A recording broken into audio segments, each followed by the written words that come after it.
You are listening to Listen to a Sun 969 on your Wednesday. Yes. What do you want to talk about? What do I want to talk about? I'm thinking the matcha competition. Yes, so excited by that. We've actually got a new one joining that competition called the Grinch. The Grinch. Yep. So matcha competition is your heartfelt one. It's about local heroes. We want you to nominate a local hero so that they can win this fantastic matcha wellness pamper pack. And you enter through our Sun 969 Facebook page. So that is a very beautiful, kind, lovely competition. And then in my show... Which suits my show. It does. Yes. In my show, we're doing one called The Grinch. So what is this, someone who's nasty at Christmas? No. We're nominating nasty people? No, we're nominating funny Grinches. Funny Grinches. What's funny about a Grinch?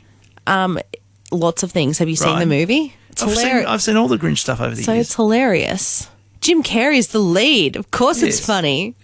No, he's a wacky guy. He is. But no, we're talking funny Grinches, not mean Grinches. Right. So, people who decorate half the tree to save money on power. Sometimes. And I didn't realise that was a thing because I remember my mum used to do that, because if the tree was in the corner, she wouldn't decorate the back of it. Oh. Yeah. So you save on power, what, because there's no lights on the back of it? Yeah. You still got to plug lights in. Yeah, I know. It just doesn't you make sense use to me. half the amount. Instead of having to double up, you can just use one. I think on the front. one's enough on it anyway. Usually, lots of people have more than that. A lot of the big strings now that you get would be you get 1,000 lights in a string. That's probably enough. Or another example of a funny Grinch, I realised the other day, because it's something that actually happened to me as a child, because my dad did this to me, and telling the story, I'm like, is that a funny Grinch story? I don't know, but either way, let's just stick with that. Okay. So my dad is an electrician. And so every year at Christmas, a lot of the houses in our street would do Christmas lights. In fact, a lot of, Melbourne, and it wasn't just our street, the whole... I love doing that. Yeah, the whole, suburb would be doing, Christmas lights and stuff. And when we were little, we used to say to Dad, well, you're an electrician, let's do our Christmas lights. It's within your purview or something you can achieve. Well, you could. Yeah. If you wanted to. And he used to tell us things like, girls, I was going to, but then the electrical board actually sent out a letter saying we weren't allowed to this year. And it was always something like that. And for he just doesn't have the passion for it, by the sounds of it. And for years we believed him. And then we kind of got to the point where we got older and we're like, that's not a thing. You just don't want to do it. Just say you just don't want to do it. One of those things, if you're a chef, you don't want to go home and cook. Yeah, possibly. Yeah. But no, that was the reason. It's why half of our lights were out.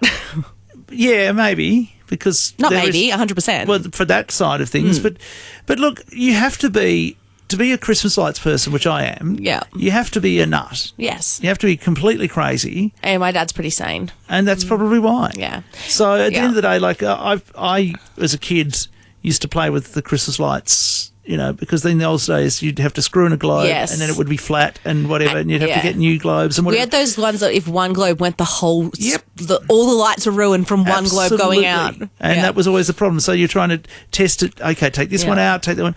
So I used to do that with, my dad's wife. Yeah. She had some old sets and I had to try and get them working. And I sort of did, and then they worked for a while and one would go, and then it'd be the end of them, and we couldn't get the globes anymore. My grandfather was the same, had some lovely old sets, and he would do all that. So he'd put some up in the window. That's all we did in those days. We'd put one set in the front window, in the lounge window, not even the bedroom window, double-fronted places, the old-style houses. That's what we did in those days, and we thought we were really good. Yeah. And then when I was, with my mum and her husband, we would put out a string of four of the standard globes, your full-size 60-watt globes. You would get a kit. Yeah. And by the time you try to get the kit, because the kit you would press into the wire with the kit, it would have these pointy bits that would come out of the holder, globe holder. So by the time you got them working, you'd probably only get 4 to work. So you'd have a string of 4 lights, and then you put it on your outdoor Christmas tree, and you think, wow. I remember having a light from school. I borrowed a light from school, a stage light, and I put it under the tree to light up the tree. Yeah. I mean, that was just unheard of. So now we do all the inflatables, and we do lasers, we do screens, we do everything. Like an old school Christmas. One thing I am a bit... upset's too strong of a word, I don't know, but something about is that we can't get real Christmas trees here. Real beautiful smelling pine Christmas trees. Could we grow them here? And I don't think they would grow, or I feel like someone would have already done that. I think they'd grow. Well, then why hasn't someone already done that? Because they've got better things to do with their land. No, doubtful. I don't know. Well, think about it. Pine trees grow in snow, so I don't know if they would grow here. I think pine trees would grow here somewhere. Have to water them a lot. Have to Google it, but I miss having that, like when you walk into that house. I'm a bit funny with that. The smell of the Christmas tree. Oh, you're chopping down a tree. So that's what I loved as a kid. We had a giant pine tree in the front yard that got so big we couldn't put the star up on it. It got to probably, I'm guessing by the end of it, it was 20 metres high. Yeah, right. So we would go halfway up the tree and put the star halfway up the tree. Well, this week I'm getting my Christmas tree because we're very close to the 1st of December, which is when the Christmas tree goes up. I might do it Sunday, though, a day early. Well, it's all happening, and it is 4 weeks tomorrow to Christmas Day. So excited for Christmas this year. But on that note, let's wrap up your morning Get your shopping ramble. done. And it's Black Friday this week. We might talk about Black Friday tomorrow, I reckon. Yeah, all the sales. Yeah.